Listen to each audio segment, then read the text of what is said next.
Continuando con el desarrollo de la primera unidad, ahora vamos a tocar el tema número 3, titulado La medición de la actividad económica.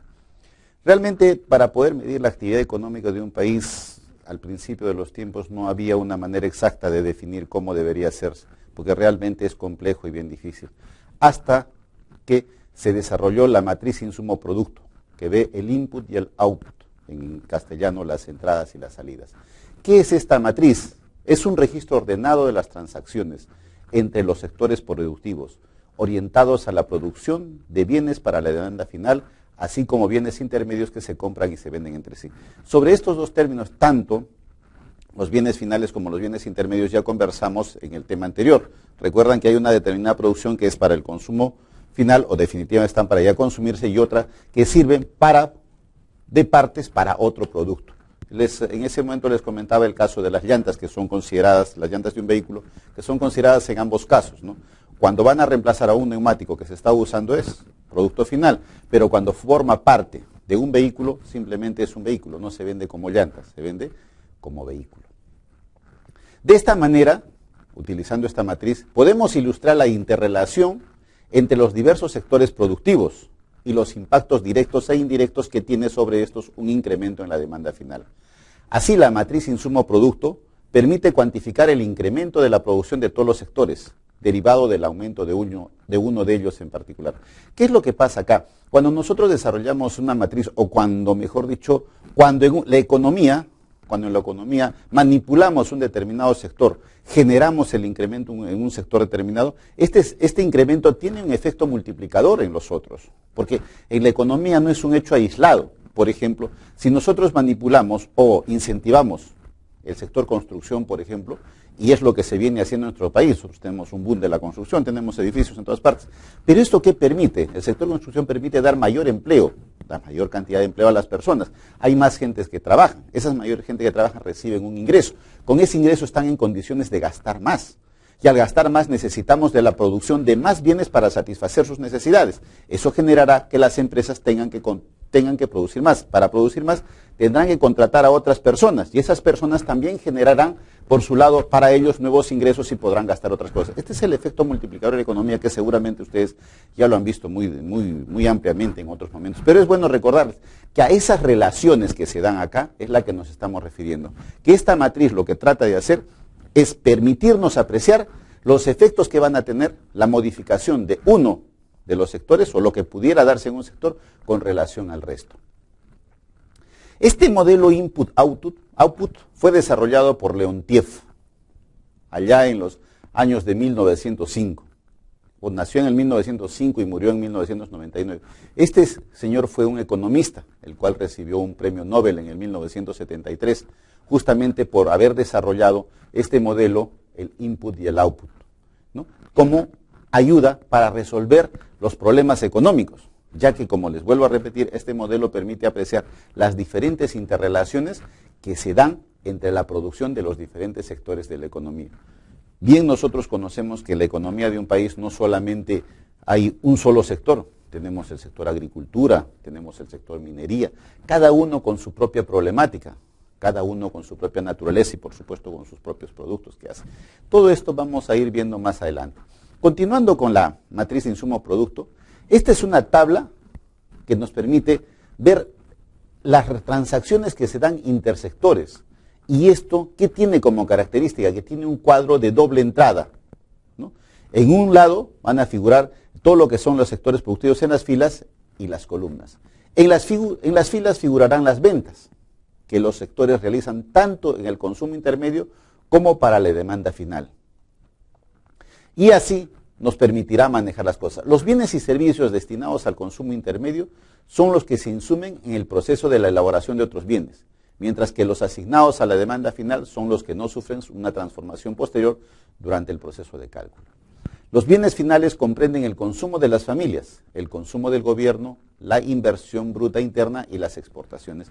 Esto en conversar respecto a los bienes siempre se maneja determinando con claridad qué es un intermedio y qué es un final. Es bueno aclararlo hasta el cansancio esto, para no confundir, porque como les comentaba en el caso anterior, ¿no?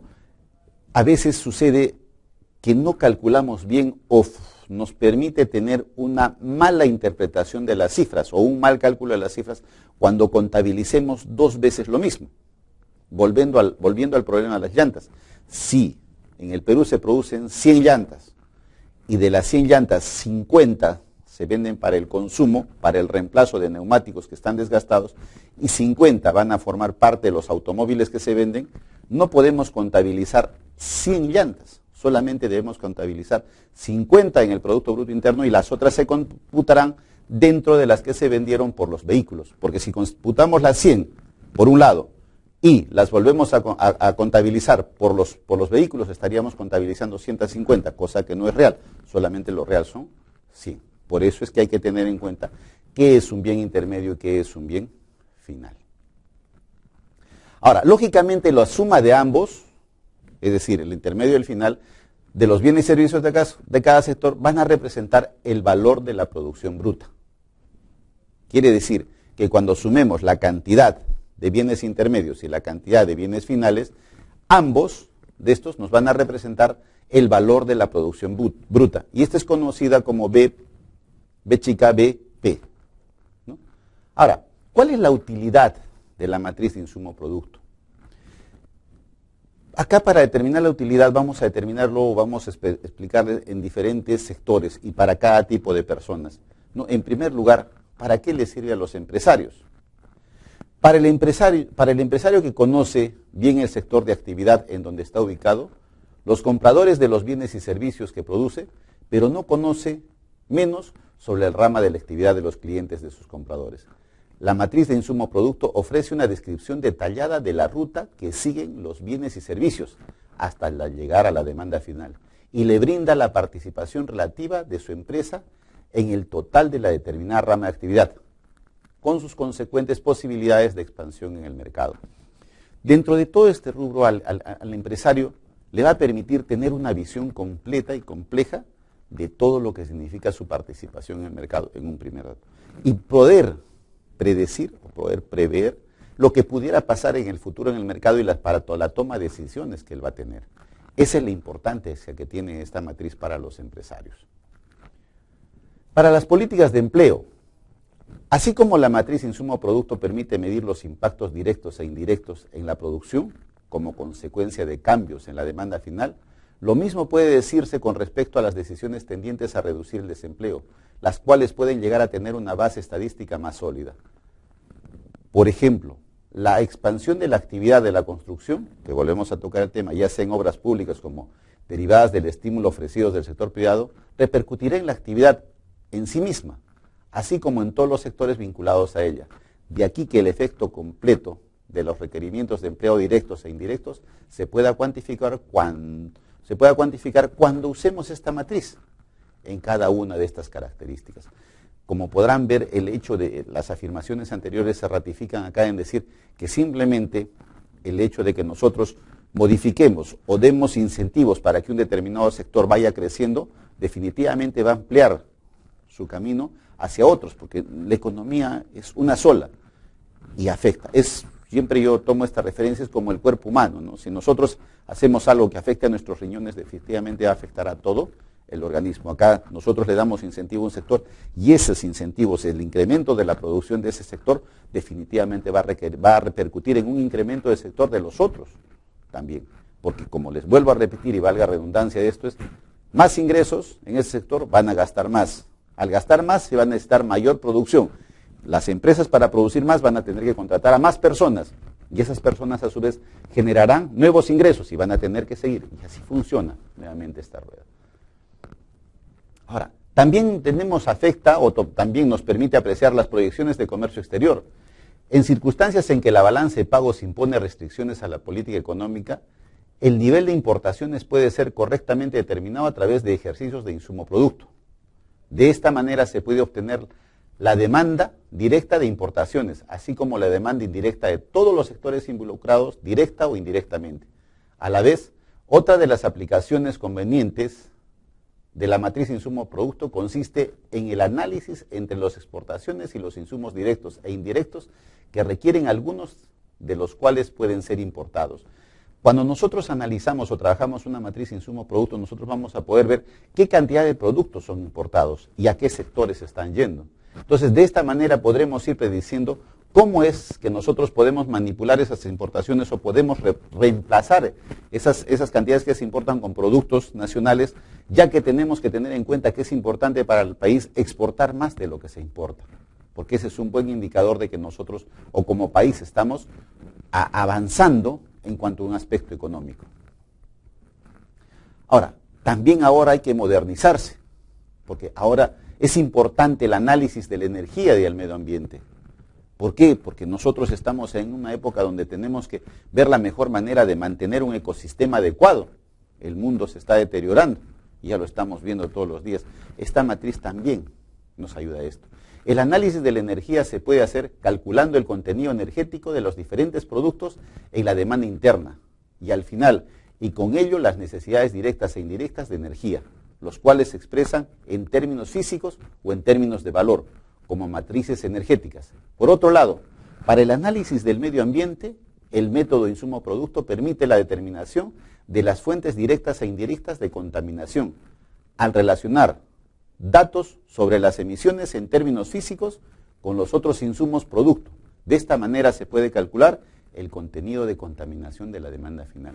¿Cuán importante resulta el manejo de esta matriz que nos permite, al ver la producción, al analizar en qué estamos produciendo, ver y poder determinar la cantidad de contaminación que podemos estar dando y la cantidad de energía que nosotros estamos utilizando? Todo esto, señores, a través de simplemente determinar exactamente cuál es el manejo de esta matriz. Y por supuesto, no sé si sea la más importante, pero creo que es una de las más importantes, es la finalidad estadística, porque recuerden que las estadísticas son la fuente del conocimiento. Las estadísticas nos permiten a nosotros manejar información a través del tiempo y ir en base a ellas determinando el comportamiento de las variables. Al confrontar la oferta con la utilización de los bienes y servicios producidos en la economía, la matriz insumo-producto otorga un marco de consistencia para las estimaciones que provienen de distintas fuentes: encuestas industriales, encuestas de gastos de los hogares, estadísticas de comercio exterior, etc. Para ciertos sectores automatizados de la producción, de la determinación de niveles de actividad mediante las relevaciones tradicionales arroja resultados parciales. Pero este hecho de nosotros manejar datos estadísticos nos permite, señores, tomar decisiones. ¿Decisiones por qué? Porque vamos a apreciar el comportamiento de cada una de las variables en el tiempo. Y el poder manejar estas variables es lo que nos permite a nosotros tomar decisiones. Como un corolario, vamos llegando a una conclusión: la matriz insumo-producto constituye una herramienta central en el análisis económico, ya que permite indagar las repercusiones sectoriales frente a variaciones que son consecuencia de las decisiones de los particulares o de los responsables de las decisiones de política económica. A la vez, estamos hablando de una herramienta que posibilita analizar las debilidades y fortalezas del sistema de estadísticas económicas del país. La matriz insumo-producto, señores, como bien se está redundando ya, es una herramienta muy importante. Nos permite tomar decisiones de política económica. ¿Qué son decisiones de política económica? La política económica no es otra cosa que la toma de pautas y medidas, cómo es el manejo económico de un país, ¿cierto? Y eso es lo que se hace. Esta matriz nos permite tomar esto. Ahora vamos a presentarles, como hicimos anteriormente, pequeños modelos, ¿no? Vamos a presentar pequeños modelos, pequeñas simulaciones acerca de qué pasa con la matriz, utilizando esta matriz en determinados sectores de la economía. En el tema anterior vimos cómo se manejaba una economía cerrada, ¿no? Cómo se manejaba una economía cerrada, después hicimos con una economía abierta. Acá vamos a tratar de hacer lo mismo en la comparación, pero utilizando la matriz insumo-producto. En una economía cerrada tenemos 3 sectores productivos. Tenemos a los agricultores, los molinos y las panaderías. Dentro de lo que son los molinos, ahí van a ser los productores de insumos para la agricultura, ¿no es cierto? Los agricultores le venden el trigo a los molinos a $100 y entre productores del sector agrícola se venden la semilla a $10. producidas durante el mismo año. Los molinos producen harina a $150 destinados a las panaderías y además venden combustible y fertilizantes a los agricultores por $20. Las panaderías con la harina comprada producen pan que lo venden a las familias, en total $200. Todo esto es una simulación de lo que sucedería en una economía colocándole cifras. Vamos a ver qué pasaría. Si simplemente colocamos los datos que están en el punto anterior expresados, vamos a tener esta pequeña matriz. Vemos en la agricultura, tenemos a los agricultores, ¿no? Y vemos que se tiene como 100, como 10, los molinos como 20, los molinos tienen los 100, las panaderías 100 y la venta final ha sido de 200, que es el consumo que se da del pan. En las filas de la tabla se pueden observar las ventas de cada sector y en las columnas sus compras. El total de las compras de cada sector constituye el consumo intermedio. ¿Consumo intermedio de quién? Del sector agrícola, más los molinos, más las panaderías. La diferencia entre los valores de la producción de cada sector con la producción comprada a otros sectores representa el valor agregado. En este caso se obtiene por diferencia con el valor bruto de la producción. ¿Qué cosa es el valor agregado? El valor agregado es la diferencia que nosotros ponemos al costo de los productos como consecuencia de nuestro trabajo. Ese es el valor agregado. Si un producto costó 5 soles y nosotros efectuamos modificaciones con él, nosotros ponemos nuestro trabajo por medio y al final termina vendiéndolo en 8 soles, esos 3 soles son nuestro valor agregado. En el Perú y en todo lugar se debe buscar eso, darle un valor agregado a los productos. La sumatoria de los valores agregados de los sectores productivos representan el producto que es la medida de la riqueza generada por la economía. El valor agregado coincide con el total de la demanda final, así también se puede definir como producto de los bienes finales producidos en la economía durante un periodo determinado. ¿Esto qué nos da? Acá tenemos la tablita terminada. Si nosotros vemos en la última afirmación, vemos el valor del producto final, 480, y el total de los bienes consumidos, el valor bruto de la producción, es 480. Esas dos cuadran. ¿Por qué cuadran? Porque nosotros podemos ver tanto agricultura, todo lo que se ha desarrollado, la sumatoria son los 480, y al final, cuando nosotros vemos las demandas finales, también tenemos la sumatoria de 480. De tal manera que esta matriz cuadra, debe cuadrar. En el caso de una economía abierta, la matriz insumo-producto incorpora una fila adicional para registrar el consumo intermedio de bienes importados. Las exportaciones figuran como un componente de la demanda final. Esto se hace en virtud de que es necesario expresar o graficar o colocar para que sea de una apreciación mejor todo lo que sucede respecto a los bienes importados, porque son de necesidad para manejar. Ahora, en esta economía abierta vamos a suponer que se registran las mismas transacciones presentadas en el ejemplo anterior, pero con ciertas modificaciones de operaciones con lo que respecta al exterior. Esto se hace para que ustedes puedan apreciar de una mejor manera cómo es el funcionamiento de la matriz respecto a la economía abierta. Esto nos va a dar una mejor imagen y una mejor idea de lo que nosotros venimos tratando de expresarles. Aquí, los agricultores van a mantener el valor de la producción de trigo al nivel de los 110. Una parte la van a exportar como 20, al mismo tiempo conservan los mismos requerimientos de insumos. Pero en el caso de los combustibles y fertilizantes, una parte, o sea, 5 unidades, se importan del exterior porque ya no va a haber acá. En el sector de los molinos no realiza operaciones con el exterior, pero como consecuencia de la menor disponibilidad de trigo, produce menos harinas. Va a producir 120 en vez de los 150. Las panaderías van a suplir la deficiencia interna de harina importando 30, a efectos de mantener la producción de pan en 200. Todas estas modificaciones las vamos a graficar en nuestra nueva matriz. Y es así como queda la matriz que nosotros habíamos establecido. Bueno, pues aquí vemos, pues, ¿no? Los agricultores van a tener una demanda interna de 10, los molinos de 80, las panaderías no tienen y un total va de 90. Pero nosotros estamos exportando como 20, dando un total de valor bruto de la producción de 110. Los molinos, ¿qué sucede de los molinos? Los molinos tienen 15, la agricultura, ¿no? de demanda interna. Luego se van las panaderías, tienen 120, un total hacen de 135. Y ese va como valor bruto de la producción. Continuando, tenemos una demanda, las panaderías tienen una demanda final de 200, lo que hacen tienen que producir para el consumo y hace un valor de producción de 200. Consumo intermedio nacional. Los agricultores tienen una demanda de 25, hay los molinos de 80, las panaderías de 120, total se hace de 225. Para demanda final tenemos 200 más lo que nosotros exportamos, se hace un total de 445. Estamos importando para los agricultores 5, 30 para la panadería, ¿no es cierto? El total hace de 35 al valor bruto de la producción, 35.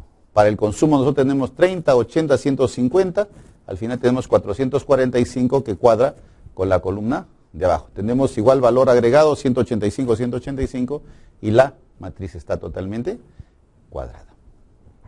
Ahora, las identidades que nosotros hemos manejado, o sea, la demanda final va a ser igual a los 185 y el valor agregado 185. No hay que olvidarnos que el valor agregado menos la demanda final es igual al Producto Bruto Interno. Producto Bruto Interno es igual al consumo más la inversión más las exportaciones menos las importaciones.